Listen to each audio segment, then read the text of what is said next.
So, Yes. this is the September 17th, 2025 meeting of the Commission on Disability Issues, and hope everybody had a good summer, and hope our chair is doing well. I'm not going to steal his thunder, but he's long gone right now. So, you got me, and I am Vice Chair Keeler. So, we got calling to order first. So I call this meeting to order. It is 4:02. And Kennedy, if you'd be so kind as to do the roll call. Yes, sir. Okay, next we will move on to roll call. When I call your name, if you could please state present and where you are calling from. So to start off, Vice Chair Keeler. That would be Vice Chair Keeler, and I'm calling from Ann Arbor, Ward 5. Thank you. Commissioner Mozak. Yes, hi, this is Kathleen Mozak. I'm calling in from Ann Arbor, Michigan. Great. Commissioner Solomon. Matthew Solomon, Commissioner, Ann Arbor, Michigan. Thank you. Commissioner Hawkins. Commissioner Gossage. Present, calling in from Ann Arbor, Michigan. Thank you. Commissioner Packard. Commissioner Buis. Commissioner Ankenbauer. Hello, Commissioner Aikenbauer here, calling in from Ann Arbor. Thank you. And Commissioner Conrad. Hi, Annika Conrad calling in from Ann Arbor, Michigan. Thank you. And then we have Councilmember Edwin, and Chair Damon, both absent, and that is roll. Next, we will move on to public comment. Okay. And we got 3 minutes for public comment for each individual. Is there anybody on at And this is there any time? public comment? There's no one at this time on for public comment. All right. So next is where we have to approve the agenda for this month. That's correct. And so if somebody would move to approve the agenda and second it, we'd be good. If there's any discussion after that, we can do that too. This is Kathleen. I'll move to approve. Yeah, I can second it. Commissioner Aikenbauer. Okay, so anybody who and the approval of minutes, anybody who approves, raise your hand by saying or say aye. Aye. Aye. Guy. Opposed?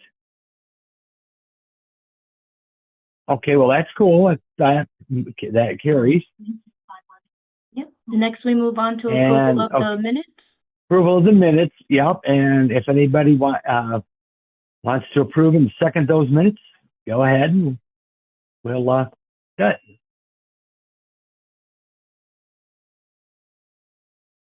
Anybody approve? This is Commissioner I guess Mozak. I'll okay, go ahead. This is Commissioner Mozak again. I will go ahead and make a motion to approve.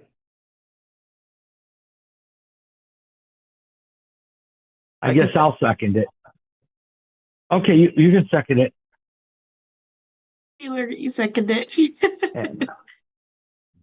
Well, I'm trying to. I follow the rules a little bit differently, and I let the floor No worries. toss out the suggestion and let the floor do it. So, okay, and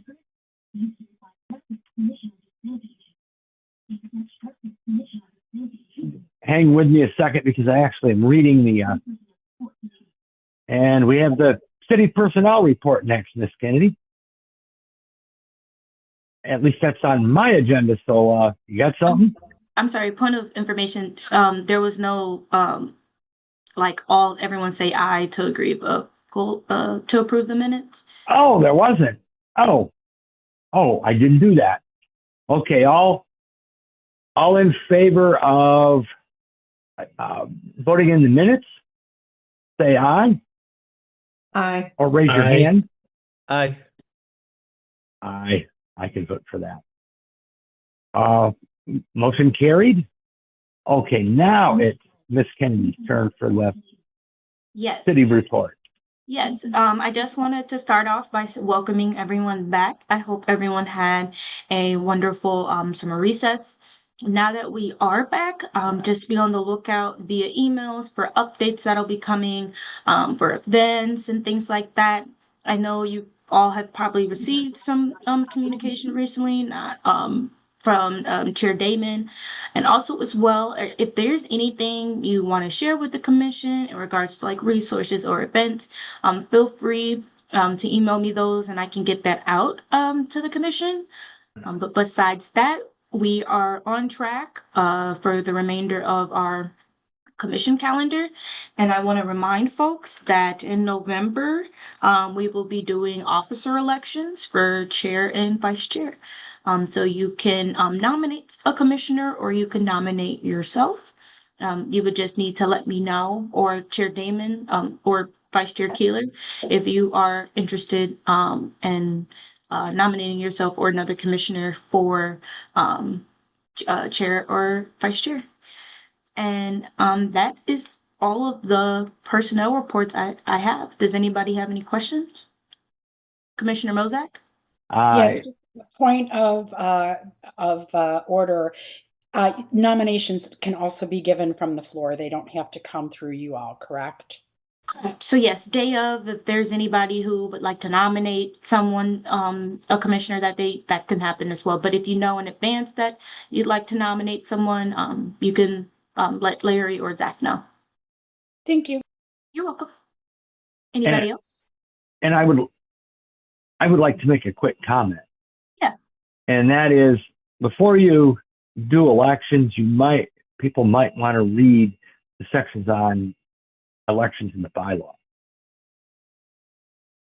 Just because there's there was term limits and we haven't changed them, and since it's after COVID and all that, you might want to look at the bylaws and decide what you want to do from there, because they're a little different. I mean, they've always been there, but we've had the chair and vice chair have been, those positions have been well taken. If we want to keep doing that, that's fine. But they call for a change every so often. So read those and prepare for that. Okay. Thank you, Larry. The next update that we have is from City Council. Councilmember Ghazi Edwin could not be here, but did provide a report that was sent out with the meeting agenda. It was attached. So if you haven't had a chance to look at it, it was sent out with the agenda, but it just goes over just some updates from what she's been working on. As well as letting the commission know today we have the Director of Public Works here, Jordan Roberts, who's coming here to talk about concerns with snow and snow removal. So that'll be coming up in the agenda, and that is all she had. So next we move on to a special presentation, and Larry, I'll let you introduce our person. Well, before I say that, I was happy that this year the commission did sit on we did participate in the hiring interviews, and that was a good experience. I'm glad our commission member got to sit in on that. And she is Miss Jenna. Jenna, how do you pronounce her last name again? It's Trong. Prong? Yep, Trong. Okay, it is the floor goes to you, and good welcome and being our new ADA coordinator.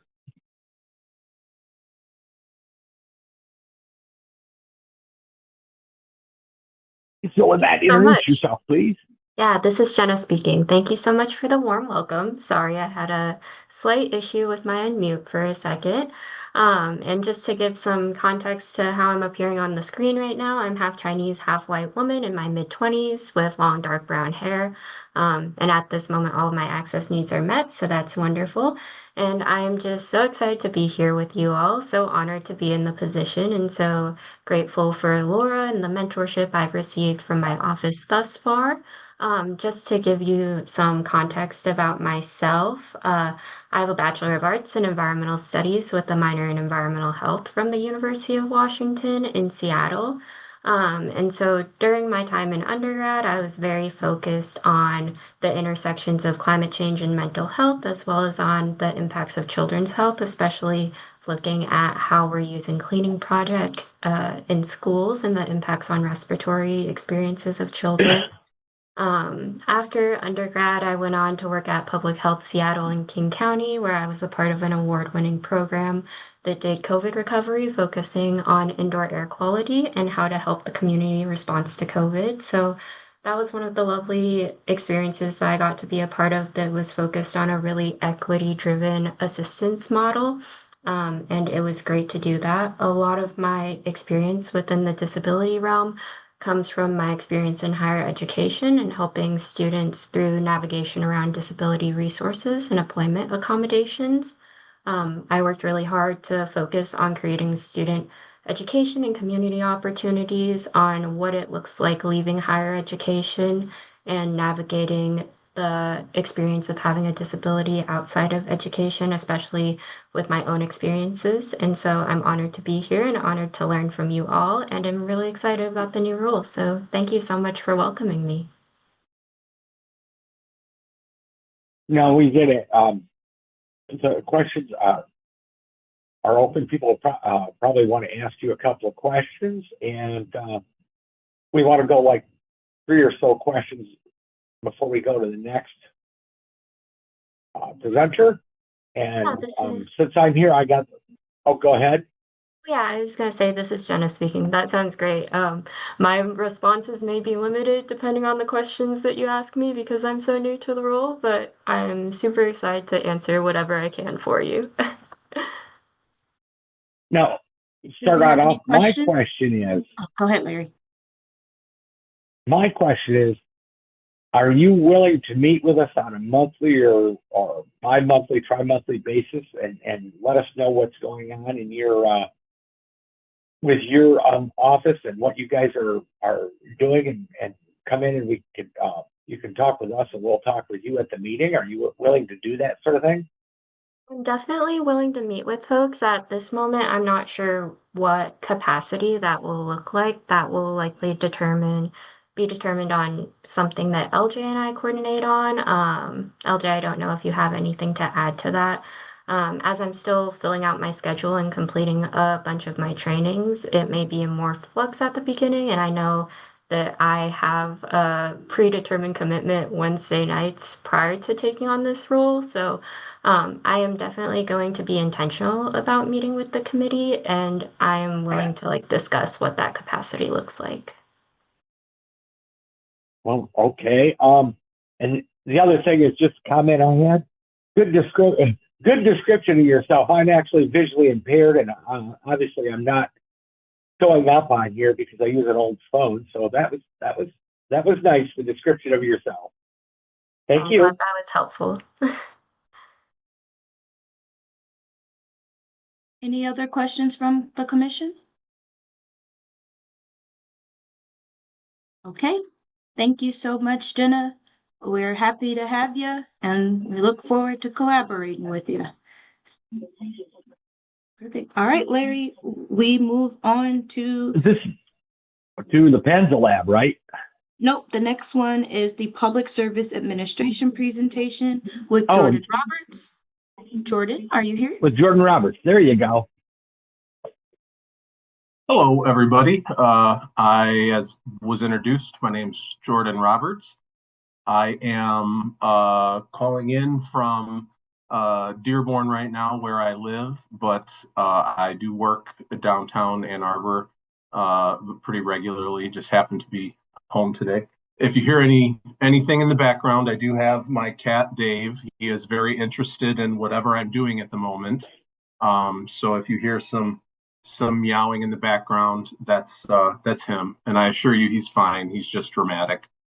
I have been with the city of Ann Arbor for almost 8 months.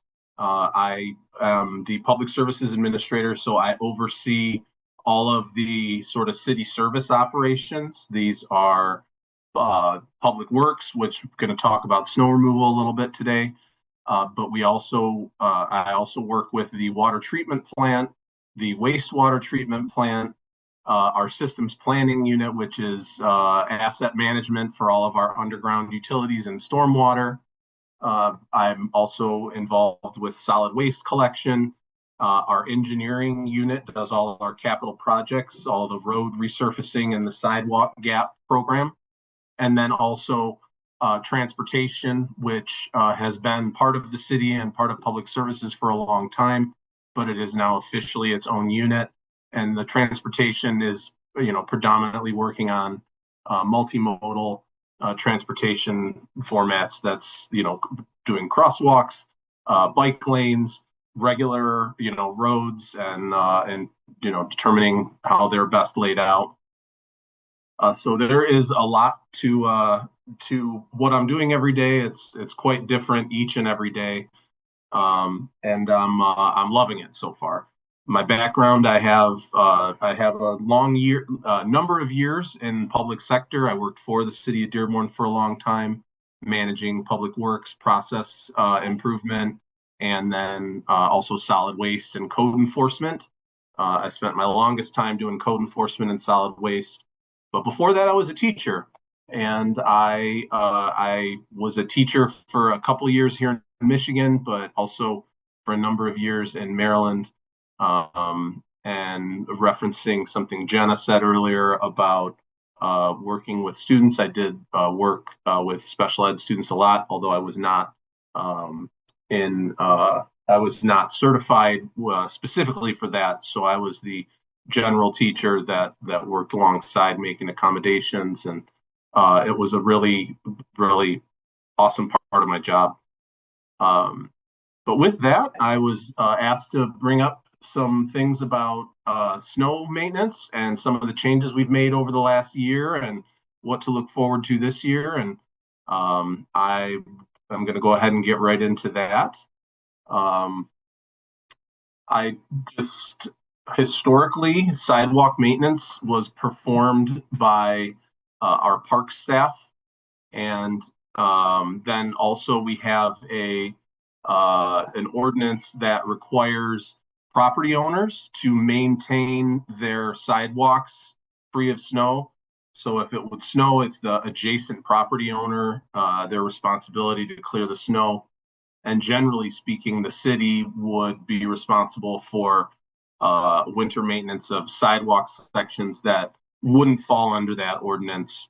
And these would be areas like along major roadway rights of way, or areas where it's not practical because that runs behind their house, and so somebody would have to go out around the block and come back, or just public parcels, major intersections, and a lot of downtown. Last year, we started a contract to have some supplemental help for. I'm sorry. Did you say something, Commissioner Keeler? No. Nope. Okay, I'm sorry. I thought I heard something. Not the dog. He's snoring too. He hears my cat in the background. The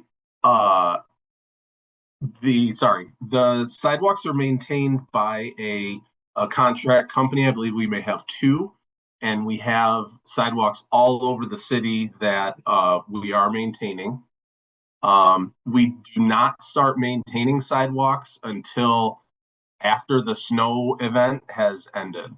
What that means is if it's snowing still, we're working on getting roads open or keeping roads safe. And then once the snow has stopped, or basically stopped, we get out and have our contractors out to remove snow from the sidewalks. We do work all over the city, and I am going to share a map to show you the breadth of locations that we service. Kennedy, I'm not too familiar with Zoom, so I think I'm sharing it correctly now. Yes. For those of you that are It's up. able, to view it, this is a map that is zoomed out. It's a very simplistic map. It is it is showing Ann Arbor, and in purple or fuchsia, it's highlighting the sections of sidewalk that are maintained by the city. I'm going to zoom in to different areas, mainly just kind of downtown right now.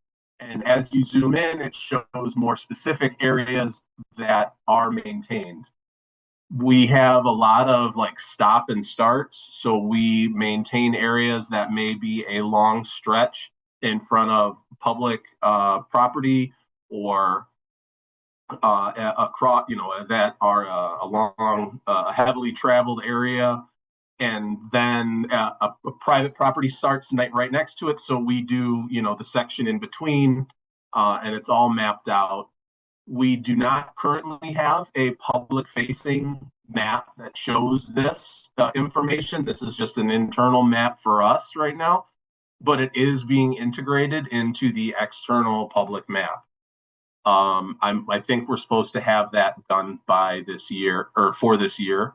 It shows us different parks that we maintain the paths, and at different spots. So if there is an area that some of you are aware of that was not maintained last year and needs to be, you can always reach out to Kennedy. You can email me, or A2Fixit is a great way to do it. We did discover some anomalies last year where we did not have we didn't know we needed to maintain it, but because some people reached out and let us know that there was certain public areas that weren't being maintained, we got that folded into the contracts, and we're hoping that we have everywhere handled this year. It does happen sometimes that when we clear the snow, well, it happens to everybody, but specifically for us, for the city, sometimes we clear the snow from sidewalks, and the plow trucks come by and end up pushing it all back up onto the sidewalk. And we do send our contractors back around to re-clear them. Our goal is to have all of the sidewalks and everything, roads clear 24 hours after the end of the snowfall. With sidewalks, we are shooting for 8 hours. That's our goal. But sometimes when it gets replowed, we need to call them back out to fix areas. And our drivers are trained to keep an eye on those things as they're doing their area. If they see an area they may have plowed over, or that it is plowed over, they call it in to get that fixed. We also have city responsibility downtown, and I'm going to turn that off. I'm going to pull up another less interactive map. This map will show the downtown zoomed in, but it is very, it's only identifying the dots of the ramps that are being maintained. The sidewalks themselves are maintained, but specifically wanted to show the different maps. The map on the screen is downtown, has red outlines all around it, and has some dots at different intersections that the city maintains. There are green dots that represent intersections where only partial ramp service. So this is not necessarily all of the corners have a ramp, or exactly specifically what they meant by that. I'm not certain. I'm making an inference. but then there's also purple dots that are showing all the different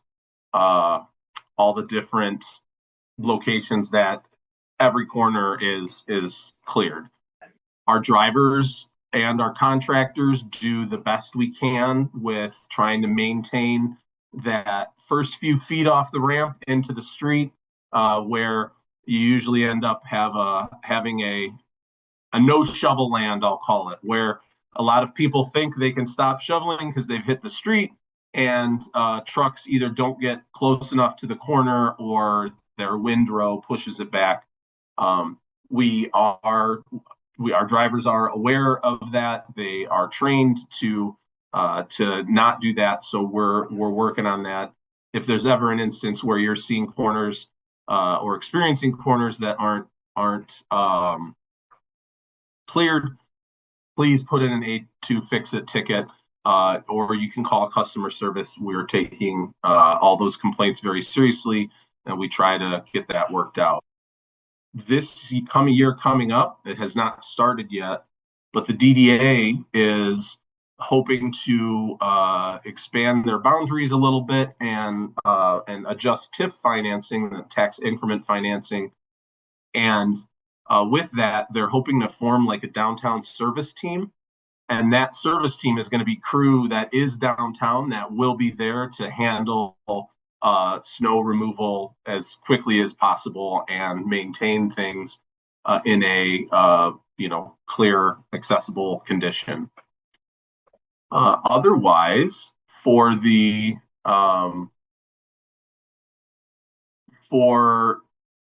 main roadways, we do not. We go out when snow is 3 inches or less. We run out and put down a little bit of salt and put down some sand. We do not bring roads to a bare pavement condition. That is it's an unnecessary use of salt. It's wasteful. It causes just a lot of salt to be left unused and in the streets, and then washes down the sewers into the watershed through the storm system. So what we aim for is safe streets and speed appropriate conditions. So we do put down salt, but we do not take it down to bare pavement every time, just because it's just wasteful and not possible. When it's larger snow events, it does take us more trips, but we are always shooting for safe, clear roads within 24 hours of the end of a snowfall. We're at the 5-minute mark. Okay, so with that, I am done. Actually, I was about to say that. So if anyone has any questions, I'm happy to do my best to answer. I may not have all the details, but I can certainly get an answer to you afterwards. Thank you, Jordan. First, we have Commissioner Mozak. Yes, good afternoon. Thanks for this informative information. I really appreciate it. I'm a wheelchair user, Okay. and what concerns me about not going to zero, and I hear all of the rationale that you provided, but my concern is when you're at a curb cut and you're trying to cross the street, if the snow is too tall, it's very difficult to get a wheelchair through that. So For sure. candidly, my wheelchair is a electric motor wheelchair, and so it has 2 drive wheels, but it has 4 casters. So while the drive wheels are great, the casters can become confused. So even in the middle of summer, if I hit a rock, it can adjust the trajectory of my wheelchair. So Okay. imagine what it's like having 4 casters going through snow, trying to make your wheelchair going in different directions. Is there a thought about how you can help crosswalk areas be a little bit lower so that this problem doesn't happen? Are you referring to lower, like how much snow is on them? How much snow you plow? Yeah, because my Okay. thought is that Okay. if I'm crossing, Yep. and let's say they've done a good job taking care of the curb cut, but I get to the street and I can't cross, then I'm stranded, right? Yep. And so I'm wondering, have you had any thoughts on this issue? Have you done any research on this issue? Or as we find problems this winter, let you know to help you guys become better as the winters progress? So yes, that specifically, please let us know. Don't, for everybody, please don't assume somebody else has let us know. But what I would like to clarify, what I was saying about the salt and not taking it down to bare pavement, that is general throughout the city. We do more heavily salt intersections and try to keep those clear. If your experience has been that they're not clear enough, I can certainly let our public works team know, and we can look for ways to try to either put down extra salt, or they're usually using a scraper blade anyway.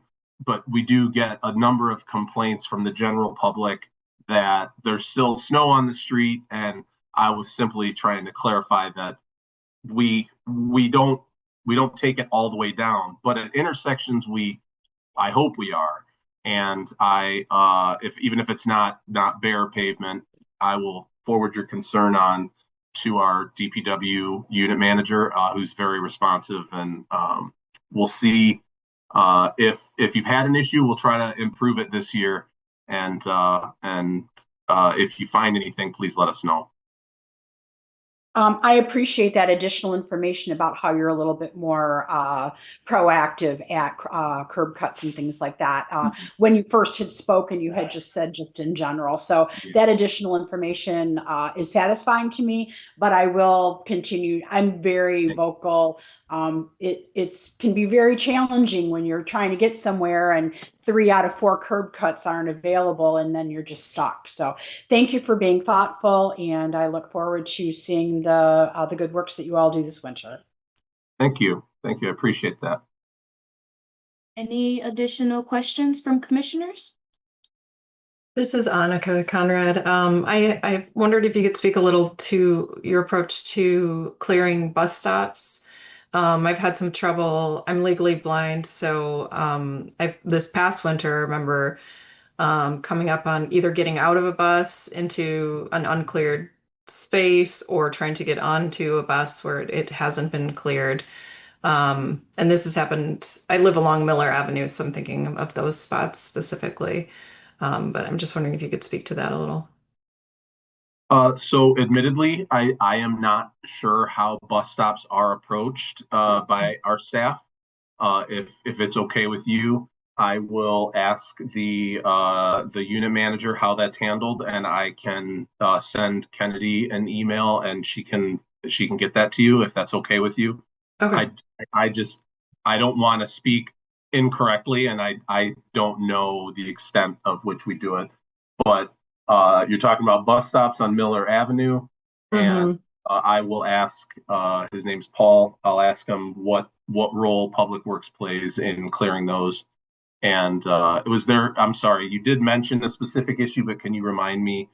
So just like finding uncleared bus stops. So, I mean, it's an issue if you're either getting on or getting off the bus, if there's no clear path to get to the bus.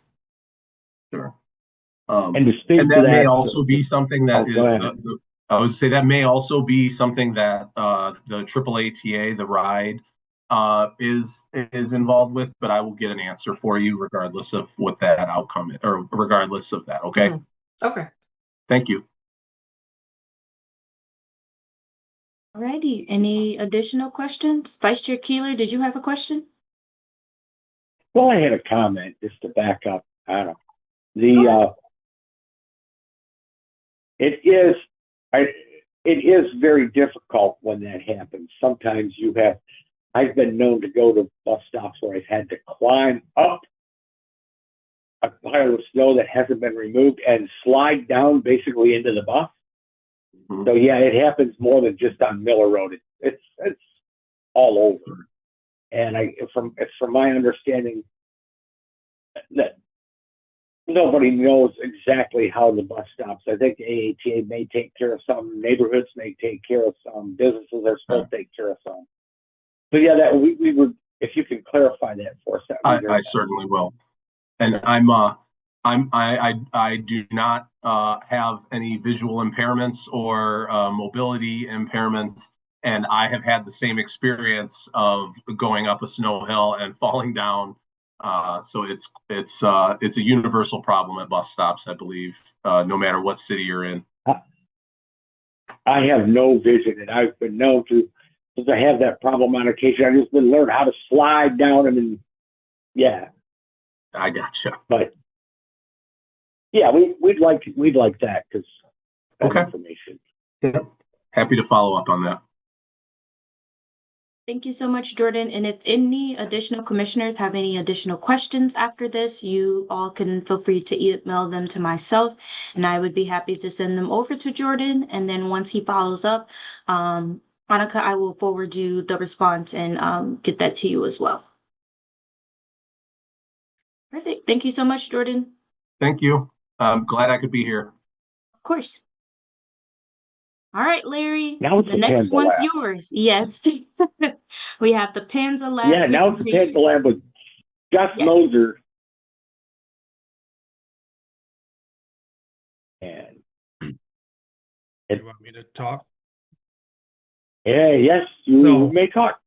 I'm Gino Panza. I'm the PI of the lab. Jess Moser is a PhD student in my lab that helped set this up. So the format seems to be a little bit different than I anticipated. But I believe that I have slides. So would you like me to share my screen for the slides? Yes, you can share your screen, and then Sure. when you're ready, I will start the timer. If I can get it together. Hold on. Share.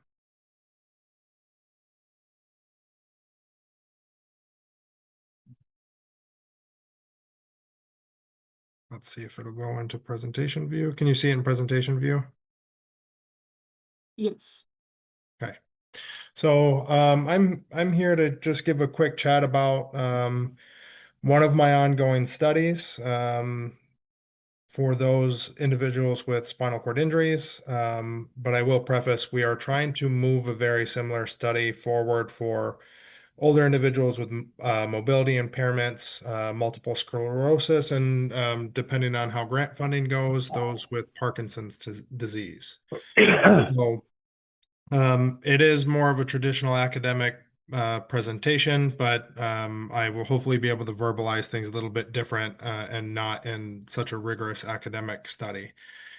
So right now we're working on spinal cord injury and we work with something called autonomic dysreflexia and orthostatic hypotension. So these are blood pressure control problems for those with a spinal cord injury.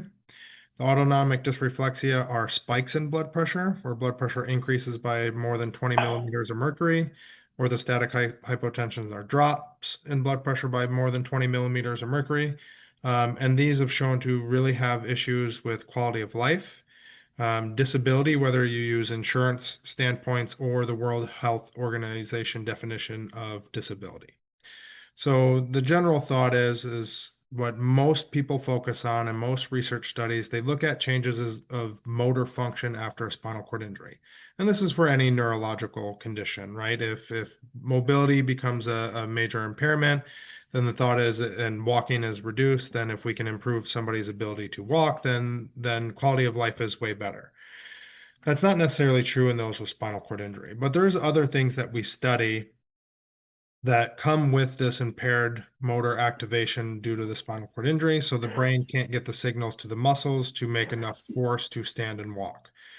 This leads to changes in physical function, whether it's mobility, going to the bus stop, whether it's filled with snow or not, transversing your house, stairs, any of that nature, leads to something called deconditioning. And what deconditioning does is, this is your traditional, somebody's quote unquote out of shape. It changes something inside of your cells called mitochondria, and these impact how your blood vessels function. So this is twofold. It impacts blood pressure, which people still call the silent killer, and it impacts motor function. Now, with those with mobility impairments, specifically for this talk is spinal cord injury, is as your mobility worsens, your mitochondria and your blood vessels get worse, and then that makes it harder to move. So then these individuals typically don't move as much. So then it makes the mitochondria even worse, and it really creates this negative feedback cycle for disability and mobility impairments that impact quality of life and lead to more disability. There are quite a few of us in the spinal cord injury realm that focus specifically on autonomic autonomic dysfunction, which is I am one of them. And I also study impaired sleep. So when you have alterations in sleep, whether you do or do not have a neurological condition, it does impair the way that your body impacts or activates muscles. So even when you take athletes, or military, it's pretty well known in military, they will sleep deprive our military members. They will wake them up all the time. They will just disturb their sleep. And immediately after one night, they won't be able to run as far. They won't be able to run as fast. They don't generate as much strength. And these are individuals that are in pretty good condition. If you have impaired sleep, we also know that it leads to different changes in your autonomic nervous system, specifically how your body controls blood pressure. So this is the big picture. So this is what a lot of us researchers try to target with different types of interventions. One that I specifically use is called mild intermittent hypoxia, and I'll talk about it on the next couple slides. What I really like about this is it circumvents motor impairments, right? So it does not require somebody to come in and walk on a treadmill or lift any weights. There are studies that show that and it's just breathing, and then I do all the rest. So the individual comes in, they just breathe through a mask. I do all the rest of the work. They just lay there. There are some improvements in motor activation just from breathing. There are changes in blood pressure. There are changes in sleep, and there are changes mechanistically for the science side to those mitochondria. So this is what I study. What I previously did, I was even though I'm 37 now, it feels like a lifetime ago. I did strength and conditioning and I trained athletes. I then took that into the spinal cord injury world and I worked on locomotor training for those with spinal cord injury, and I did that as a dissertation. So that's what I originally did, and I graduated with my PhD in 2017. So I've done the target motor function, try to get individuals to walk, but that's limited for the spinal cord injury group to those that can walk. Okay. So the intervention, the top right screen, is all like the scientific stuff that we would put in a study. You see this thing called B1 and B2. So they come in, we put this mask on, and I have a picture of the mask in the next slide, and they just breathe, and they're connected to this breathing circuit. And what I do is I fill a bag, and I fill this bag with 8% oxygen. So right now, everybody's breathing roughly 21% oxygen every time you take. I lower that oxygen. So you take the same size breath, but you get less oxygen, right? So I'm not restricting your actual breathing. And we do that 2 minutes at a time. And then we take 2 minutes off, 2 minutes at a time, 2 minutes off. And we do that 12 times. So I like to relate this to exercise. So it's like 2 bouts, 2 minutes of exercise, and then you take a break, and then 2 minutes of exercise, then you take a break. Okay. So what the study is, it's called a parallel group design. So we bring people in, we do some screening and consenting to make sure that they qualify for the study, and then we do a sleep test. So we figure out how well you sleep, if you have sleep apnea. If you do have sleep apnea, we will then switch you over to a CPAP machine. If you don't know what a CPAP machine is, this is called continuous positive airway pressure. It's the thing that you see people put on their nose, and it pushes air in while they sleep. So we do that, and we make some measures of how your upper airway functions during sleep. So we do all of that, and then you are randomized to either the hypoxia group or what we call sham, which you just breathe normal air, but you are given a CPAP if you have sleep apnea. And we do this every day for 8 days. So what we try to do is like Monday through Friday the first week, and then Monday through Wednesday the second week, but we do make alterations based on individuals' schedules. And then we do all of the same testing at the end, like most intervention studies. So this was made for, or geared more towards presenting to groups of individuals with spinal cord injuries. But if you know individuals and you haven't those individuals in your network, we're recruiting people that are 18 to 60. You have to have what's called a motor incomplete SCI. So you have some motor function below the injury. That usually has a scale that's called the AIS scale of C or D.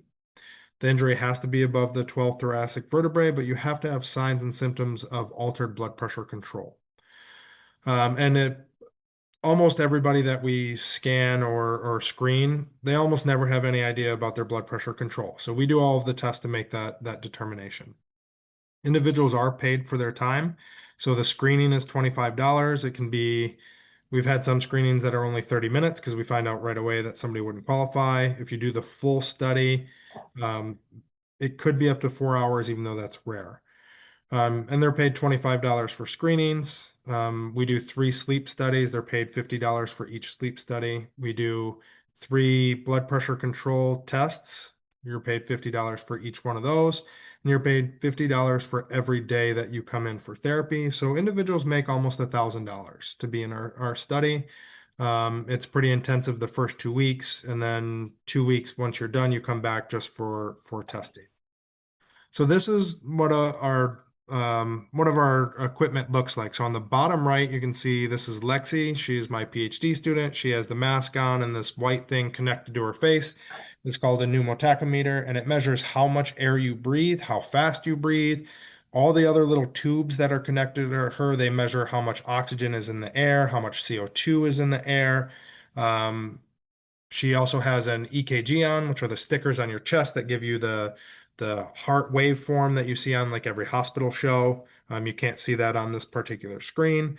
If you look at her hand when she's giving the peace sign, those 2 plastic circles around her finger, those are actually measuring beat to beat blood pressure. So every time your heart beats, it's measuring how much pressure is generated in the fingers. So that allows us to get beat to beat blood pressure rather than just taking one on your arm like when you go to the doctor's office. On the screen here in the middle picture, the top one is called minute ventilation. Not that that matters, but that's how much air you're breathing. But these waveforms below that is how fast the air is moving in and out of her mouth. The next 2 are how much oxygen and CO2 she produces, and we measure this every single breath for about an hour and 40 minutes when people come in for 8 days. So we make a ton of measurements. On the left, you can see this is kind of our setup. This is a normal hospital stretcher that sits up. This is where we do some of our orthostatic testing. So we sit people up really fast and see how far down their blood pressure drops. This white device here that has the blue rim around it, that is the machine that measures beat to beat blood pressure. And in the way back, you can see those 2 bags. Those are the bags that we fill with room air or we fill with the 8% air. And that's what the tube or that white thing on Lexi's face in this particular picture is connected to a tube, and that's connected to those bags. So when people I'm come sorry in, to interrupt you. Just to let you know, you're at the 5-minute mark. okay, perfect. So this is just a picture of some of the blood pressure waveforms that we look at. So you can see somebody's blood pressure really drops really, really quickly. The dashed line is when I sit them up. So all I did was sit them up, and their blood pressure dropped about 40 millimeters of mercury. On this bottom one, we squeeze their leg, and you can see a spike in blood pressure of about 35 millimeters of mercury. These spikes and drops lead to a much higher stroke risk for those with spinal cord injury. The big issue with spinal cord injury is there's no medication for these blood pressure waveforms. When you treat the drops in the blood pressure, you make the spikes worse. When you treat the spikes, you make the drops worse. So there's really nothing that's really well studied. So just to give you, I can skip through the rest, just to give you a picture. So the green and red arrows here that are in the top corner are the directions that we want the results to go. So on the left-hand side, you can see in our hypoxia group, we have a 42% reduction in the spikes in blood pressure. And you can see that in systolic and diastolic blood pressure. And the next one, so these are the drops in blood pressure. So the more negative, the worse it is. So you can see our group had really large drops in blood pressure with very significant improvements in blood pressure control. So these are really, really good. The document that I had said I could give some science to this, but I don't think I have enough time for this. This is our big complex way for me to tell you that when I make somebody slightly hypoxic every day, for 24 minutes is what it totals out to be, that this changes the way that the brain allows the neurons to communicate, that improves blood pressure control and motor function for individuals with spinal cord injury. And we think this is the same for those that have, Parkinson's disease or multiple sclerosis, or even just individuals as they age. So right now it seems like we have some really good evidence that it improves blood pressure control. And hopefully we're looking to expand our network into the disability network and other patient populations so we can start to bring this intervention to a lot of people and see what type of improvements we can have. So any questions? Thank you so much. Mhm. Gino, do we have any questions from any of the commissioners at this time? Also, just I to have a inform, small question. yeah, go ahead, Larry. And the question is, I don't know if you can email Kennedy this or whatever, but I'm kind of curious, and you don't have to answer now because I know it's a big thing, but I wonder if you can mail me something on how your mitochondria interact with that, because I do have a physiology degree, and I'm kind of wondering what the Absolutely. Yeah, I place of can. the mitochondria is, and what the final goal is going to look like. Yeah, so I'm out on a limb on this. There's not a lot of ton of supporting evidence directly, but it's all from a bunch of indirect stuff and mainly from exercise physiology literature, because that's my other two degrees. I have a bachelor's degree and master's degree in exercise physiology. So it comes from exercise adaptations, but I can do that. All right. Thank you.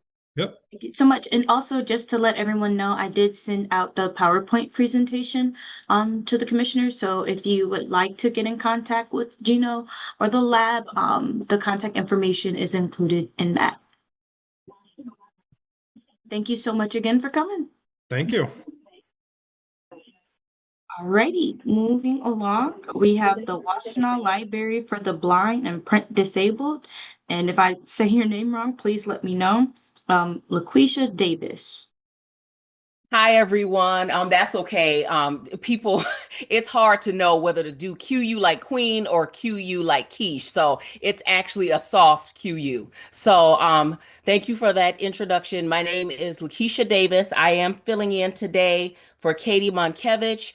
I work for the Ann Arbor District Library, and we do administer the Washtenaw Library for the Blind and Print Disabled. So with that service, it strives to help individuals who are blind and low vision, or anyone who struggles to read standard print, try to get materials in alternative formats such as Braille, digital books, magazines on cartridges, mailed large print, so on and so forth. And also, too, in addition to that, we do a large vendor fair every year in June, first week of June, called Visions. And we bring vendors in for all around the state of Michigan into the building to talk to individuals who want to know about technology and services for the blind, visually impaired, and physically disabled. So it runs for about 4 to 5 hours on whatever day we have it on in June. And it's a really nice event. We have a huge turnout. Usually we get over 1,000 people that come in and visit. And so if you or anyone that you know of would like to be a vendor, please reach out to us at WLBPD@aadl.org so that we can put you on the list that we compile every year of people to invite. We come for hot dogs. Yes, they do have delicious hot dogs. That company is called Road Dogs, and they actually travel all over selling their hot dogs. Yep. Okay, so just want to kind of talk to you a little bit about some upcoming events that we have. One of them is called the Heat Press Open Lab. That's going to be on Tuesday, September 23rd from 6 to 7:30. It's going to be at the downtown library in the secret lab. So the secret lab is on our lower level.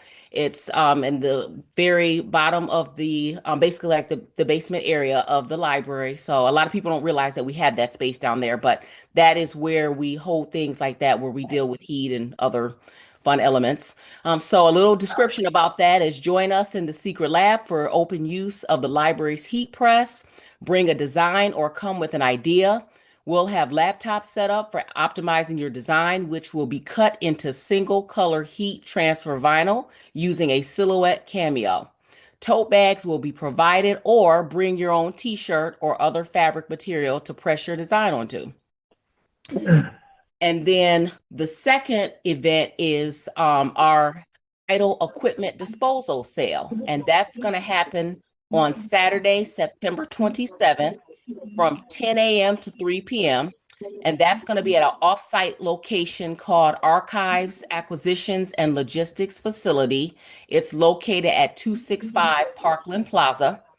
And so with that, it's going to be furniture, computers, monitors, shelving, and much, much more. So basically, it's trying to move the old things out and get some new things in. All items $1. Used CDs and DVDs are available 5 for $1, and both cash and credit cards are accepted. All items are sold as is, and all sales are final. Items must be taken at time of sale or picked up between 10 a.m. to 2 p.m. on Sunday, September 28th. So you can get a great deal on some quality stuff. And then last but not least, we have an event called Upcycled Poster Notebooks. That's being held Tuesday, September 30th from 6 to 7:30, again at that downtown library, the Secret Lab area. With that, you can drop in to make pocket notebooks featuring posters from AADL's past expo events. You can choose your cover and paper, staple and fold, and we'll trim the edges for a finished look. Okay, so to get materials from the Washtenaw Library for the Blind and Print Disabled, patrons can order digital cartridges by calling 734-327-4224 or emailing wlbpd@aadl.org. Also, to sign up for the Braille and Audio Reading Download Service, also known as BARD, or to download your own books, you can visit nlsbard.loc.gov or call us and we can assist with the application. And then lastly, I've got some books that have been recently added to that BARD database. And they have hundreds of thousands, but of course, these are just a couple. One is called Human Nature, 9 Ways to Feel About Our Changing Planet by Kate Marvel. And the book is a captivating exploration of climate change that uses 9 different emotions to better understand the science, history, and future of our evolving planet. Scientist Kate Marvel has seen the world end before, sometimes several times a day. In the computer model she uses to study climate change, it's easy to simulate rising temperatures, catastrophic outcomes, and bleak futures. But climate change isn't just happening in those models. It's happening here too, to the only good planet in the universe. It's happening to us, and she has feelings about that. Human nature is a deeply felt inquiry into our rapidly changing Earth. In each chapter, Marvel uses a different emotion to explore the science and stories behind climate change. As expected, there is anger, fear, and grief, but also wonder, hope, and love. With her singular voice, Marvel takes us on a soaring journey, one filled with mythology, physics, witchcraft, bad movies, volcanoes, Roman emperors, sequoia groves, and the many small miracles of nature we usually take for granted. And then the next title is called Just Because I Am Blind Does Not Mean I Can't See, an autobiographical memoir by Linda Joy Worth. And the synopsis for this is, though Linda Joy is blind, the underlying theme of the book is not really her blindness, but more the experience with a sighted world that can't see from her perspective. She shares stories which shine light on her diverse educational experiences, college, marriage, children, music, dance, theater, travel, and career. We become aware of the challenges she faced, adaptations she had to make, the barriers which she overcame, and the dreams she realized. Okay, so that's what I have. Does anybody have any questions for me? I have one, Okay. and that would be, what are you selling and when? Oh, so that is called, so we hold this about once a year. It's called an idle equipment disposal sale. So when we have items from the library that we can no longer use, so like those monitors, furniture, shelving, things like that, then they go into a special sale, and usually it is someplace off-site. In this case, it is that 265 Parkland Plaza, which is a new building that we acquired. And so things are usually discounted very low. Like I said, they're usually five for $1 or just $1 a piece. But basically, like I said, anything that we can no longer use doesn't mean that it's, in bad condition or anything. It's just that we are moving that out so that we can, have other things, and we allow the public to be able to take that if they would like it. Well, thank you. You're welcome. Did you want me to repeat the date for it and time? Yeah, that would be good for me. Okay, perfect. So yeah, that's going to be Saturday, September 27th, and it's going to run from 10 a.m. to 3 p.m. But if you can't take your items on that day, you can also pick them up from 10 a.m. to 2 p.m. on the next day, Sunday, September 28th. Okay, thank you. You're welcome. Perfect. Thank you so much. Okay, thanks for having me. Of course.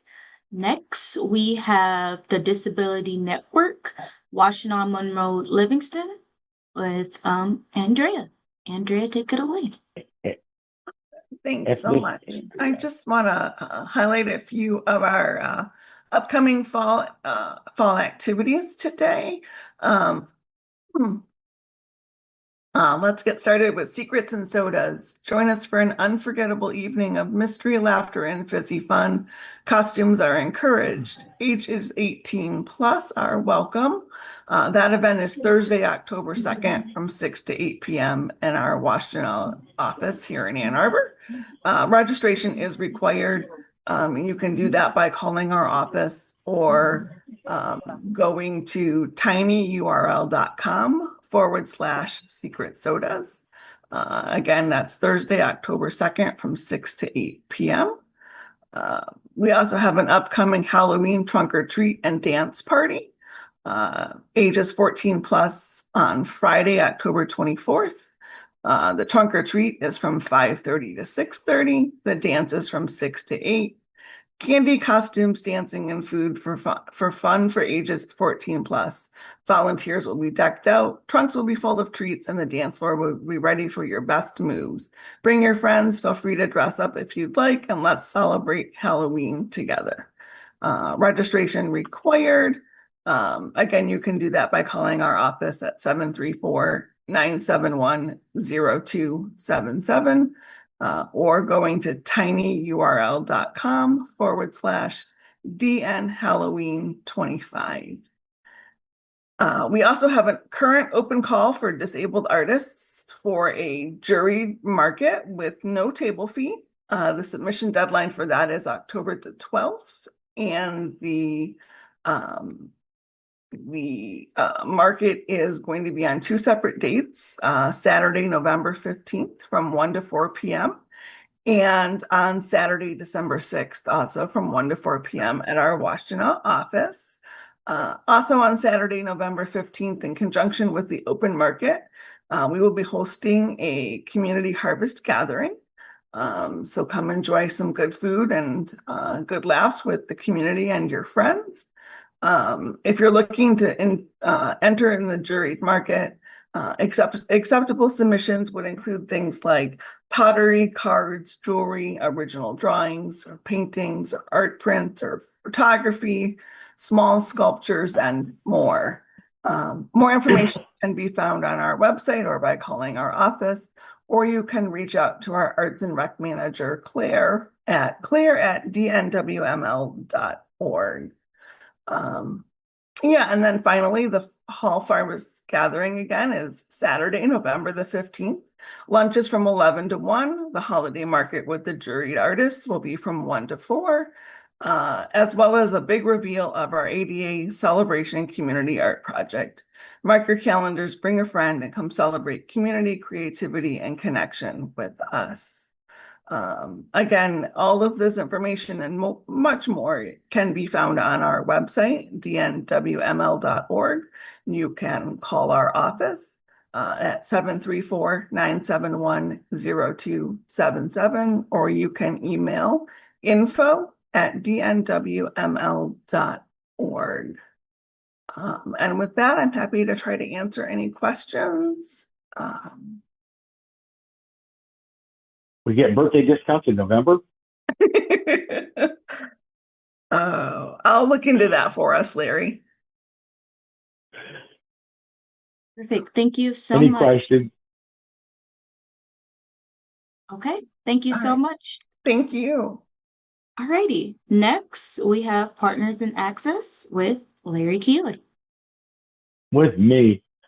Well, Commissioner Packard and I met, and we discussed a couple of different things. We discussed, and this has been discussed before, and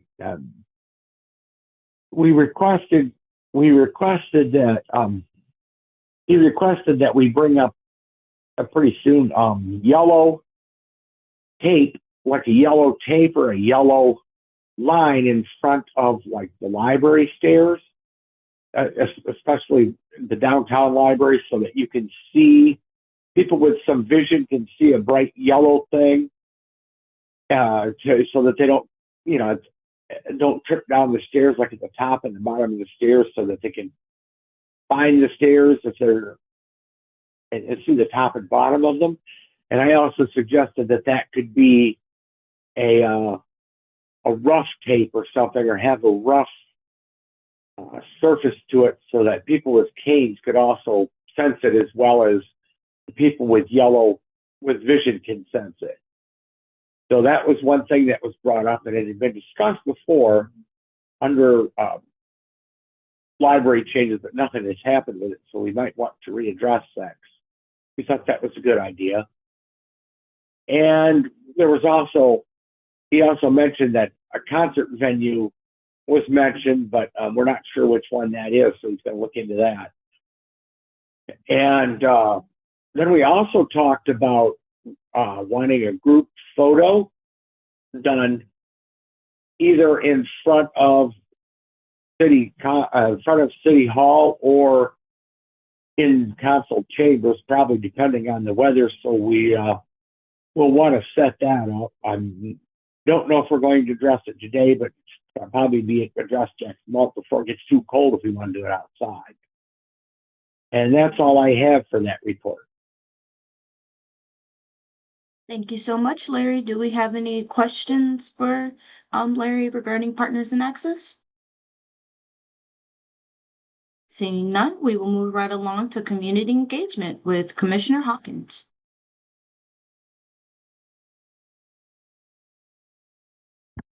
Okay. Oh, Good morning. Yes, I'm right here, Larry.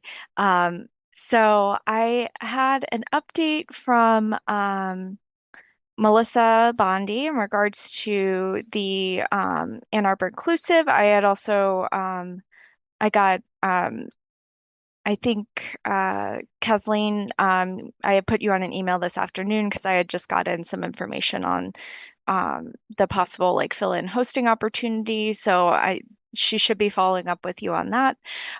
So the good news is that CTN did win a Philo T. Farnsworth video award, which I shared with Kennedy. So that will be in our meeting minutes as well. They have filmed upcoming upcoming episodes. So August show had been in Sparrow's place. So Claire was away for hosting at that time. They're still working on finalizing guests for October. So that is all available on their YouTube channel under Ann Arbor Inclusive. So I hope we have an opportunity to see Kathleen fill in soon.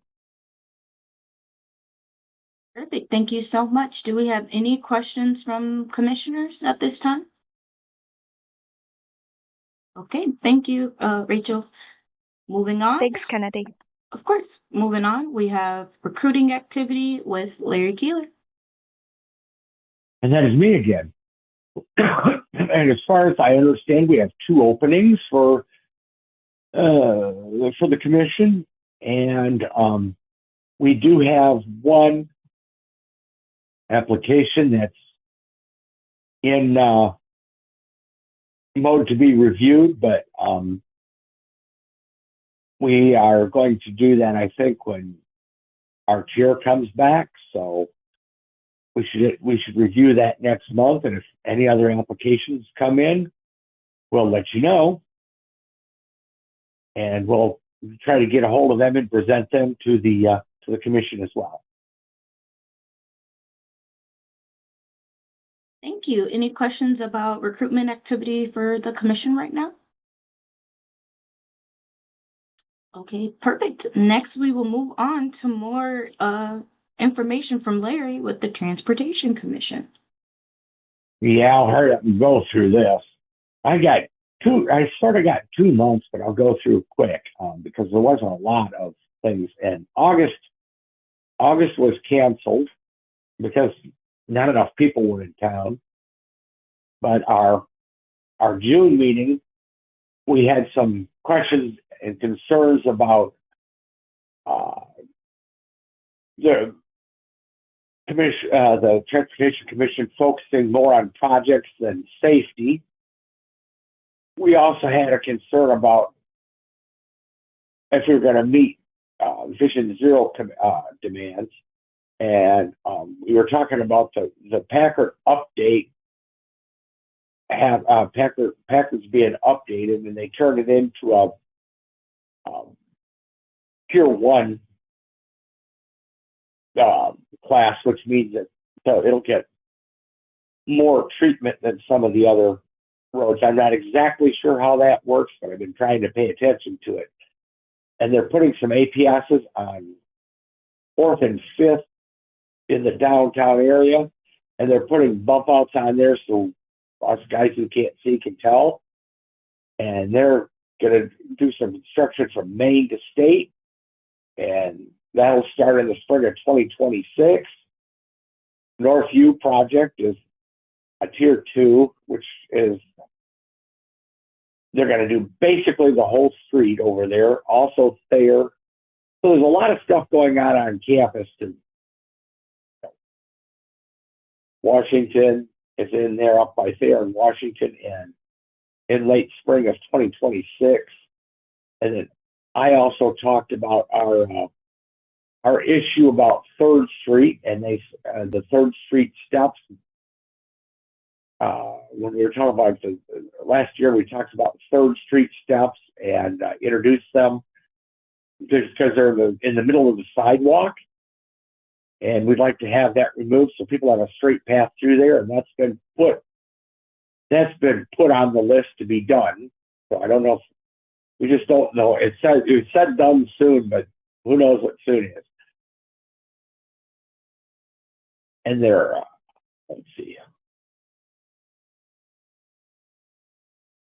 Oh, and I also brought the Plymouth Road, brought it to the attention of the commission about Plymouth Road and the fact that there needs to be a few more crosswalks on Plymouth Road, which was received with not much enthusiasm, but I agree. I think there should be more up there. And so, but it sounds like probably it won't happen. But that's it for. And then the next month we had public comment, and then they mentioned having making islands through different roads slow down traffic, to make it easier, supposedly to make it easier to cross. And we had I'm trying to read this thing. We had some more on the crosswalk design idea. They're categorizing which ones. And I'm not exactly sure how that's working, but they're trying to categorize a lot of stuff. And some of the stuff I know for since 2007, they started this. And there's different qualifications for different areas and locations.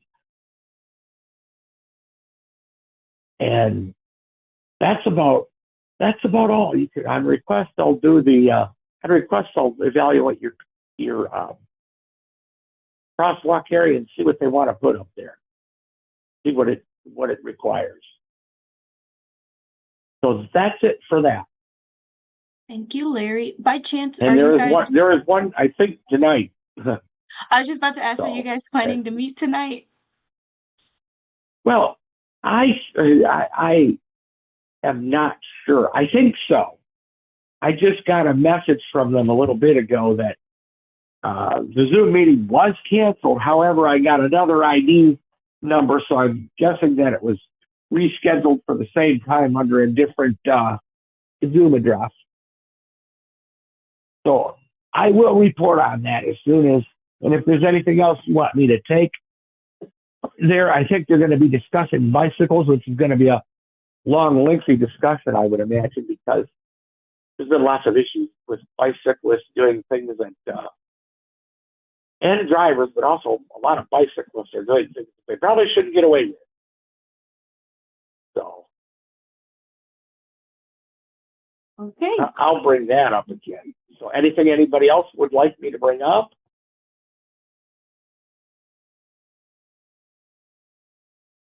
Seeing none. Okay, then what's next? What's next on the list?